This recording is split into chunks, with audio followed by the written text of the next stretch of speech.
तो अभी हमारे साथ यहाँ पर राम आधार यादव जी मौजूद हैं। सर, आपको बहुत स्वागत है सबसे पहले नाश्ता। धन्यवाद।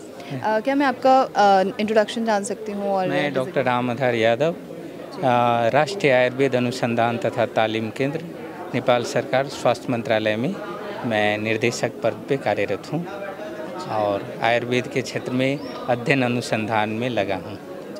सर, कई बार ऐसा देखा जाता है कि आजकल जो अन्य पैथियाँ हैं, एलोपैथी है या फिर नेचुरोपैथी है, ज़्यादातर लोग 99% लोग जो हैं अब उधर भागते जा रहे हैं एलोपैथी की तरफ, और ज़्यादातर जो सरकार है वो आयुर्वेद को फोकस कर रही है। इस पर आपका क्या कहना है? देखिए, आयुर्वेद हमारा हेरिटेज है, भारत का हेरिटेज है, इसको हमें बचाना है।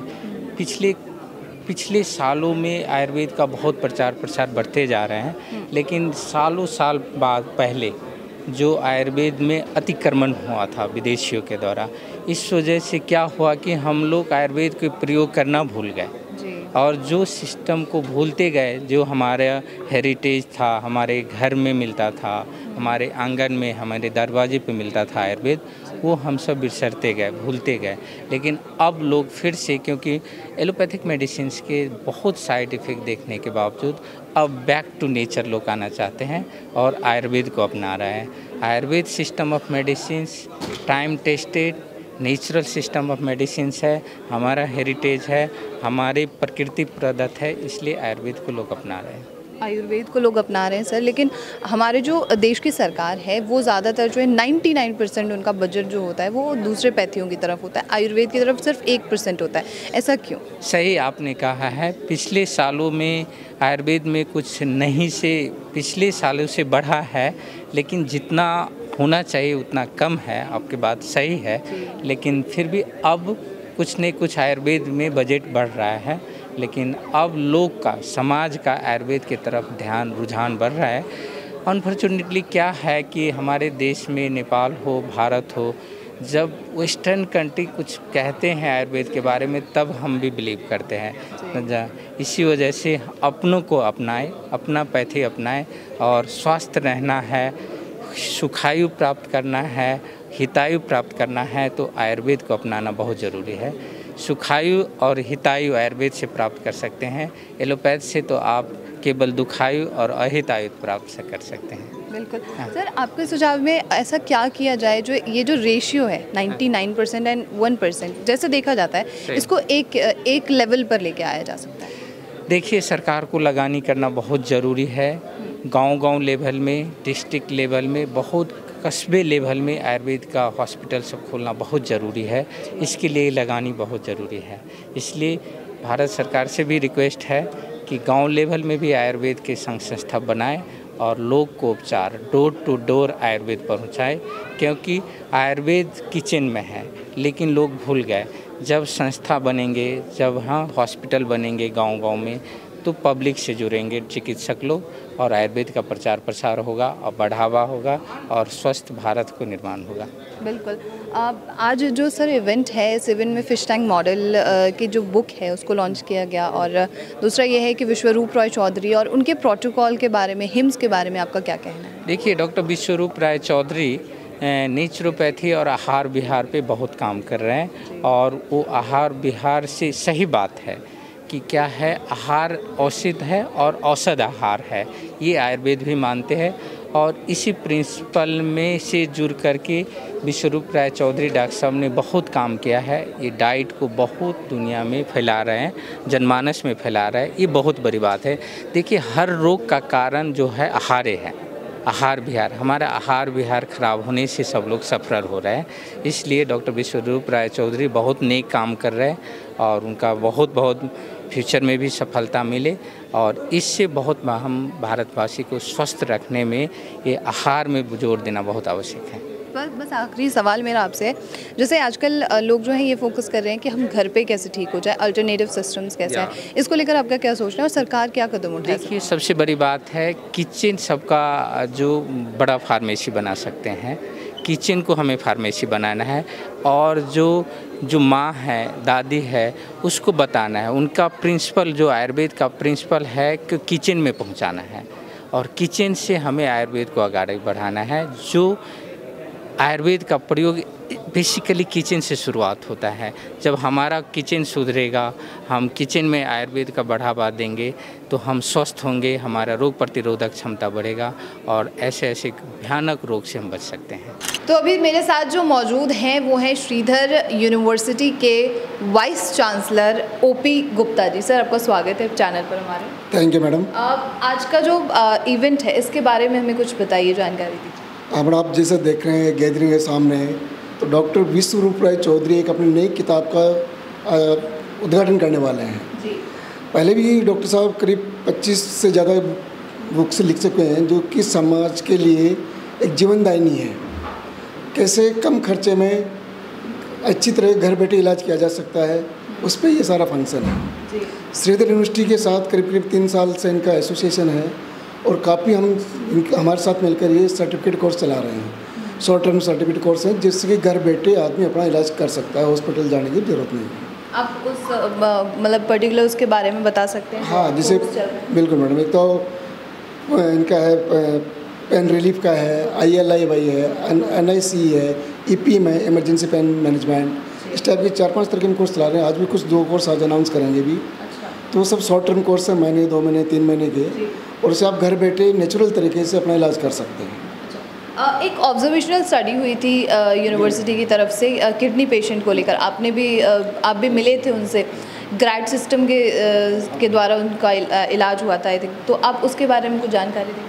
हाँ, ग्रेड सिस्टम श्रीधर यूनिवर्सिटी और दयानंद मेडिकल कॉलेज जालंधर के सहयोग से हुआ था और बहुत ही अच्छा इनका ट्रीटमेंट रहा कि हम बिना किसी डायलिसिस के, बिना किसी ऑपरेशन के, बिना ट्रांसप्लांटेशन के कैसे किडनी का सक्सेसफुली इलाज कर सकते हैं। और वो स्टडी बहुत अच्छी रही। मैं खुद ही पर्सनली इनके डेरा बस्ती वाले हिम्स हॉस्पिटल में और जयपुर गवर्नमेंट सेंटर में जाके पेशेंट से मिला था पर्सनली। बहुत अच्छी रिजल्ट है उसका। और उसको अभी भी थोड़े दिनों पहले पता चला कि IIT मंडी हिमाचल प्रदेश के प्रोफेसर ने भी उसको स्टडी की है जी। तो उसको भी प्रूव करने वाले हैं। साथ ही नेपाल हेल्थ मिनिस्ट्री भी इस काम के लिए जुड़ी हुई है हमारे साथ। तो एक बहुत अच्छा रिजल्ट है डॉक्टर साहब का वो, और उससे काफ़ी पेशेंट को बेनिफिट मिला है। जिस तरीके से लगातार ये जो प्रोटोकॉल है विश्वरूप रॉय चौधरी जी का, ये फैलता जा रहा है, तो इसके बारे में आपका क्या सोचना है, ये फ्यूचर में क्या बन सकता है? मैडम, आप सबने देखा कि 0 से यहाँ तक पहुँचे हैं, तो कुछ तो है, सच्चाई है, तभी लोग जुड़ रहे हैं।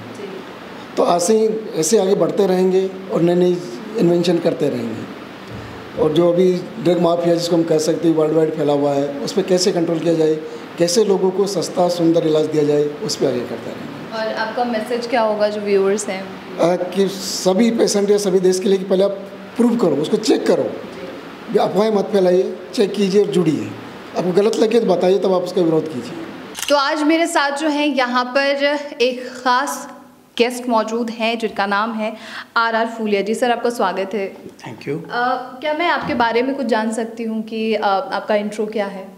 मैं हरियाणा से बिलोंग करता हूँ, एक गांव से, एक गरीब परिवार से गवर्नमेंट स्कूल में पढ़ा हुआ एक विद्यार्थी हूँ।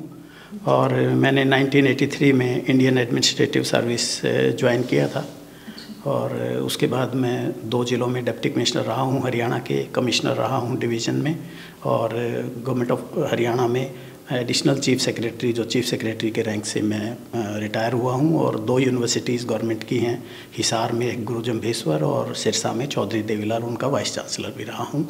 एक मेडिकल कॉलेज है अग्रोहा में गवर्नमेंट का, उसका चेयरमैन भी रहा हूँ। बहुत खूब सर, बहुत खूब। सर, आप विश्वरूप रॉय चौधरी जी के साथ इतने लंबे समय से जुड़े हुए हैं, उनके इनोवेशंस को देख चुके हैं, उनके प्रोटोकॉल्स को आप देख चुके हैं। आखिर उनके बारे में आपका क्या परसेप्शन है, क्या कहना है? वो जो काम कर रहे हैं उसके बारे में क्या कहना है?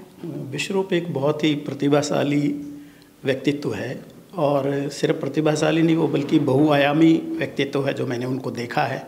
क्योंकि मेरा उनसे जुड़ा हुआ तब मैं गवर्नमेंट जॉब में ही था, और उस समय पे वो मेमोरी सिखाया करते थे, मेमोरी मास्टर एक तरह से कहिए तो। बच्चों को वो पेड सेमिनार देते थे 3-3 दिन के, तो कैसे अपनी मेमोरी को इम्प्रूव किया जाए। तब से मेरा इनसे जुड़ा हुआ था, और इन्होंने चंडीगढ़ में भी हमारे पास भी आकर के कुछ सेमिनार दिए थे। तो तब मैंने इनको कुछ सुझाव दिए थे। मुझे ये लगता था कि हेल्थ एक बड़ा क्रिटिकल सेक्टर होता जा रहा है आजकल। तो मेमोरी तब तक नहीं हो सकती जब तक इंसान का माइंड ठीक ना हो, बच्चों का हो या बड़ों का, सबका। और माइंड तब तक नहीं ठीक हो सकता जब तक हमारा स्वास्थ्य या हेल्थ जो है हमारी वो ठीक ना हो। तो मैंने इनको इस चीज़ के लिए सुझाया था कि आप हेल्थ की तरफ भी आइए। तो कुछ साल लगे, 2-3-4 साल लगे, लेकिन उसके बाद ये धीरे धीरे इस दिशा में आए। और मुझे खुशी इस बात की है कि वो सिर्फ इस दिशा में आए नहीं, उन्होंने रेवोल्यूशन किया इस दिशा में आकर के। जैसे आप लोग देख रहे हैं कि उन्होंने डॉक्टर ना होते हुए, वो इंजीनियर हैं प्रोफेशन से, और डॉक्टर न होते हुए भी उन्होंने शिक्षा को, चिकित्सा को, स्वास्थ्य को और इंसान के शरीर और बीमारियों को इतनी गहराई से समझा है जितना मैं नहीं समझता हूँ कोई डॉक्टर भी, क्योंकि मैं भी बहुत विभागों में रहा हूँ, सरकार के सब जगह देखी हैं। तो मुझे कोई इन जैसा बुद्धिमान, ज्ञानवादी, कमिटेड और मेहनत करने वाला और नई नई चीज़ों को पैदा करने वाला शख्स जो है वो नहीं दिखा। इसका भविष्य क्या है? अगर हम देखें तो जो बीआरसी काम कर रहे हैं आज, लोग एक रिवोल्यूशनरी पर्सन के तौर पे उन्हें जानते हैं। इसका फ्यूचर क्या है? मैं तो समझता हूँ इसका फ्यूचर तो बहुत ही बेहतरीन है एक तरह से, पर चूँकि व्यवस्थाएं इस तरह की हैं कि हम लोग पहले से ही इस परसेप्शन में या इस बिलीफ में आ चुके हैं कि जो हेल्थ है हमारी वो सिर्फ एलोपैथी के माध्यम से ही बेहतर होती है, या हमारी बीमारियों का इलाज सिर्फ एलोपैथी में ही है। इस तरह के विश्वास आ चुके हैं और व्यवस्थाएं भी एलोपैथी की तरफ और दवाइयों की तरफ और दवा कंपनियों के ही हाथ में चली गई हैं उस तरह की चीज़ों के हिसाब से। तो उसमें दिक्कतें आ रही हैं, लेकिन फिर भी इन्होंने, मैं ये समझता हूँ कि इतनी सारी दिक्कतों के बावजूद भी अनेक तरह के विरोध, अनेक तरह की जो बाधाएँ थी, उन सब को हटाते हुए अपनी चीज़ को जमाया है। और आप जैसे लोग और हम जैसे लोग उनसे दिल से जुड़े हैं और उन्होंने बहुत अच्छा अपना स्थान बनाया है। हालांकि जितनी गति और जितना रिकग्निशन और जितनी प्रशंसा उनको मिलनी चाहिए थी वो अभी नहीं मिल पा रही है, बल्कि बहुत सारे लोग तो उनको एक तरह से कंट्राडिक्ट करते हैं और उनको फ्रॉड बताते हैं या उनको उनके ऊपर मुकदमे चलाने की इस तरह की बात करते हैं, जैसे कोई वो समाज के खिलाफ कुछ काम कर रहे हों या उनकी चीज़ें बिल्कुल फेक हों या ऐसा हों, जो कि वास्तव में नहीं है।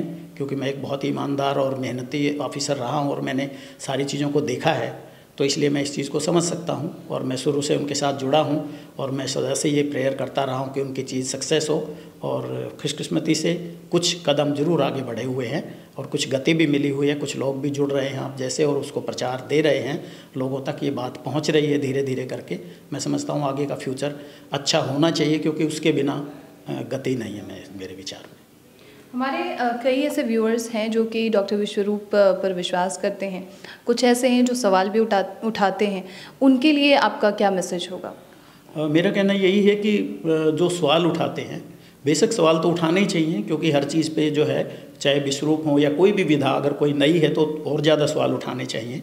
लेकिन सवालों को जो है मतलब एक तरह से बायस्ड होकर के ना उठाना जाना चाहिए, उनको खुले मन से देखना चाहिए और उन चीज़ों को ये देखना चाहिए, क्योंकि विश्वरूप ने ये प्रमाणित किया है यहाँ पर चीज़ों को कि बहुत सारी चीज़ों को उन्होंने ठीक किया है।